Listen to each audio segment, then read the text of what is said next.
padarykit vaikus, siminėkit seksu. Labas. Norai pildosi. Pradedam laidų ciklą, kaip pritraukti mylimą žmogų.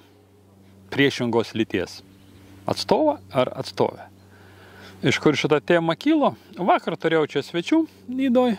Buvo draugas, užėjo pokalbis, kad jaunas verslininkas, turintis pinigų, turintis laiko, bet neturintis gyvenime meilę. Iš esmės šitas kanalas yra, viena iš šito kanalo funkcijų yra, kai atsibosta man savo klientam ir draugam, per tą patį pasakot, aš įrašau video ir po to sakau, pažiūrėk tą video, tą reikia ir daryti. Tai dabar įrašysiu laidų ciklą, kaip pritraukti meilę į savo gyvenimą. Ką, pradėkim nuo pradžių. Atvažiuoja vakar, sako, velnis, nėra tų merginų, moterų. Aš sakau, tu žinai, ko tu nori? Dabar uždėkit video ant pauzės ir parašykit savo atsakymą. Jūs žinot, ko jūs norit, ar ne? Dažniausiai būna atsakymas, aš žinau, ko nenoriu. Tai sakau, jeigu tu žinai, ko nenori, nuo to geriau netampa. Jeigu tu nežinai, ko nori. Tai aš to žinau, kad nenori. Jeigu matau, kad ta prasme, kad nenori, tai reiškia nėra to, ko nori. Ir man kokią gal valandą, pusantros reikėjo paaiškinti, kad aš noriu ir aš žinau, ko aš nenoriu, yra du skirtingi reikalai. Labai stipriai skirtingi reikalai. Jeigu mes dėmesį koncentruojam į tai, ko mes nenorim, kaip galvojat, ką mes gaunam? Gaunam to, ko nenorim. Nes yra vienas paprastas dėsnis. Kur mes skiriam dėmesį, tenai ir mūsų rezultatas. Tipo, kavinėse nėra, ta prasme, tų mergų nieko gera nėra, tipo, šūdas, negyvenimas. Tai gaunasi panašiai, kad kai tu žinai, ko nenori, tai tada ir ieškai tenai, kur to, ko nenori, atrandi. Čia tas pas man iš dešinės miškas, iš kairės Kuršių marios. Jeigu tu ieškai voveraičių, bet ieškai Kuršių mariose vandenį, greičiausiai tu to dalyko nesurasi. Voveraičių. Gal ir surasi kokį nors numestos. Tai tas pats ir pirmas dalykas yra. Pirmas veiksmas. Aprašom, kokios jūs norit. Merginos, moters ar vyro. Čia priklausomai, kai žiūri. Jeigu žiūri vyras arba žiūri moteris. Mes kalbam apie priešingos lyties pritraukti atstovą ar atstovę meiliai. Kokiai meiliai? Ilgalaikiai, kurti šeimai ar kažkiem tik tai seksualiniam nuotykiam. Čia jūs jau patys nuspręsit.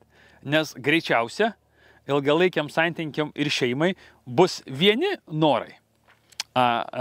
Trumpalaikiam arba tik tai seksualiniam santykiam greičiausia bus norai kiti. Nors žinau, ko nenori, abiem atėm gali būti vienodi.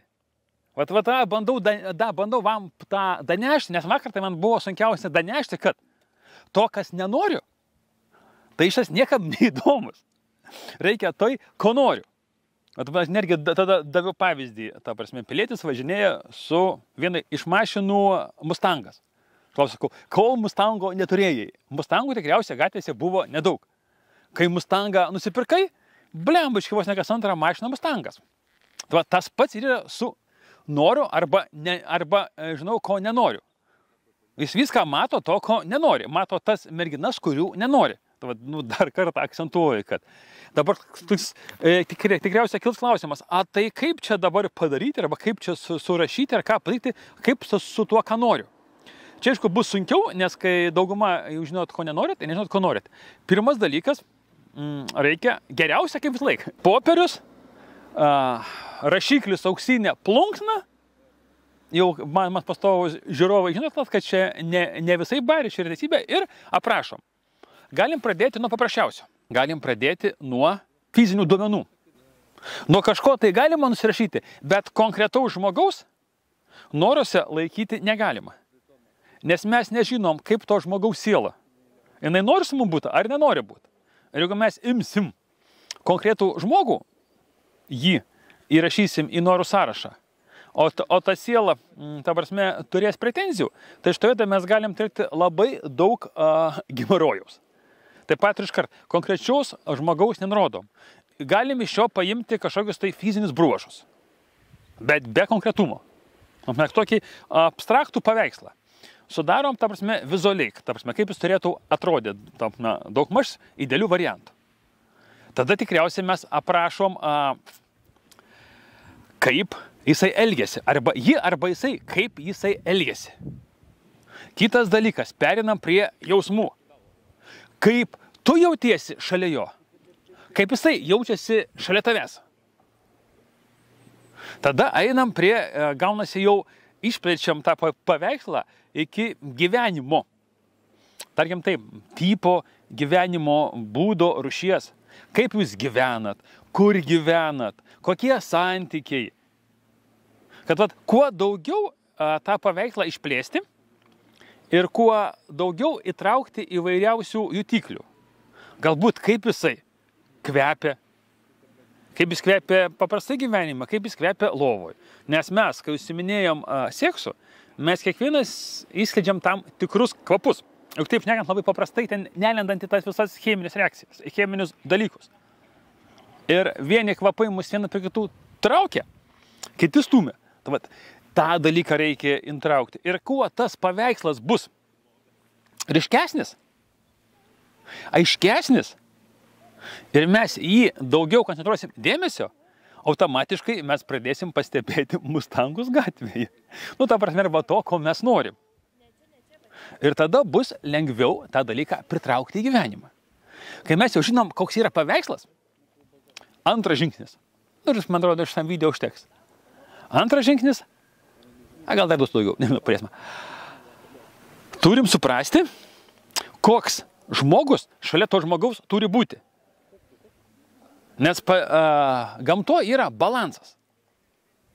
Jeigu jis įsirinks, pavyzdžiui, vyras piešia paveikslą. Ir jis piešia, moteriška tokia, taip kaip turi būti. Tai šalia moteriškos moters turi būti tikras vyras. Šalia jos teliukas nebus.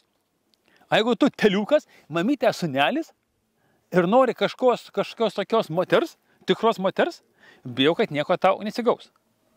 Tu geriausiu atveju susirasi antrą mamytę. Tada gaunasi pirmas testas. Ar ta mūsų seksualinė fantazija, kurią mes čia nupaišėm, jinai atitinka tavo realybę arba tavo norus. Nes mes labai dažnai seksualiai fantazuojam. Seksualiniam fantazijam aš vadinu tas fantazijas, kurios neįsigyvendina. Dėl ko taip vadinu? Dėl to, kad didžioji dalis. Mes visi turim seksualinių fantazijų surištų su seksu. Bet pagal atliktas apklausas, apie 90% žmonių nenori gyventi savo seksualinių fantazijų.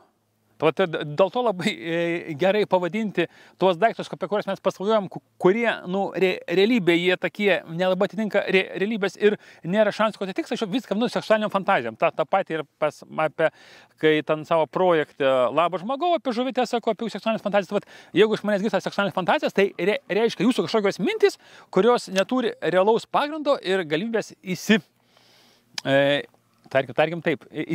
būti įgyvendintos.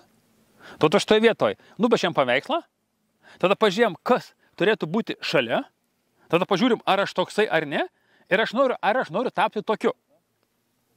Jeigu man reikia tapti tokiu ir man tai patinka tas daryti, tai tada pirmi žingsniai yra pradėti tapti tokiu, ir tada sekantis žingsnis, kai mes turim paveikslą, žinom daiktą, tai mes žinom, kad jeigu mes norim grybų, tai mes greičiausiai eisim į mišką. Ir greičiausiai eisim ne žiemą. Nes, durnai būtų, ta prasme, eiti į Kuršių marias, plaukti su laivu, ieškoti grybų. Bet dažniausiai mes taip darom, kai nežinom, ko norim. Ir daugiau vėl tada paliekam sekančius žingsnius, paliekam video kitom serijom, nes realiai, kuo jums duodi daugiau technikų, daugiau duodi darbų, pratimų, jūs nihrina niekas nedarot. Jeigu dabar jau čianai, mažai ką darysit, kas liečia, bendrai, jokio skirtumo. Man vis tiek karts nuo karto reikia man aplinkai tą kartot, video yra, sakysiu, hebra, žiūrit video, yra klausimų, klauskit. Tai tas pats ir jums. Turit klausimų, rašykit po komentarais. Ir atsiskaitykit, kaip padarėt. Nes kai jūs prieš kažką tai būnat atskaitingi, kažkokia yra maža motyvacija. Čia vėl jums toks vienas lifehackas, kaip kažką tai pradėti daryti. Nors mažą žingsniuką padarėt, parašykite, ar savo pasiekimų dienoraštį, ar čia komentaruose. Atskirsit, o, geras, pasirodo, galima kažką padaryti. Galbūt dabar jums atrodo, kad čia labai daug visko reikia padaryti. Ok, padarykit nuo paprasto vieno žingsniuką. Aprašykit tik tai fizinius duomenis, ko jūs norit. Po to, po savaitės, po metų, po 2, po 5, kai vėl nusivilsit gyvenimą ir niekaip negalėsit atrasti, tada ištrauksit sąrašą, patikrinsit, padarysit gal antrą žingsnį. A dar geriau, imkit ir darykit. Ir džiaukitės gyvenimu. Pritraukit meilę, kurkit šeimą, susiminėkit seksu, gaminkit arba darykit vaikus. Džiaukitės gyvenimu. Tam man maždaug, ne kaip aš tą darau, jūs atraskit savo džiaugsmas pusę, bet geriau, kai aplink daug džiaugsmingų žmonių, negu kad vaikšto žuvytės be vandens.